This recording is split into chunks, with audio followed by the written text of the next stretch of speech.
ABŞ-də təxminən 162 milyon insan 35 ştatı əhatə edən isti hava şəraitinin təsiri altındadır. Həftə sonunadək Birləşmiş Ştatlarda hərarətin daha da artacağı və 35-40 dərəcəyə çatacağı gözlənilir.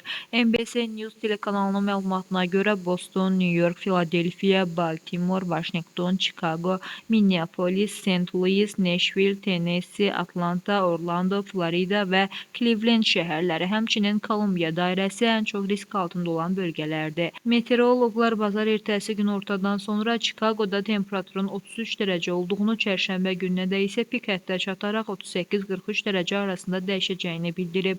Ohio ştatının Dayton şəhərində isə temperatur 38 dərəcəyə çatıb. Cümə günü New York şəhərində temperaturun 35 dərəcəyə yüksələcəyi, həftə sonu isə Vaşinqton və Şimali Karolina ştatının Reyli şəhərlərində hərarətin 42 dərəcəni ötəcəyi proqnozlaşdırılır.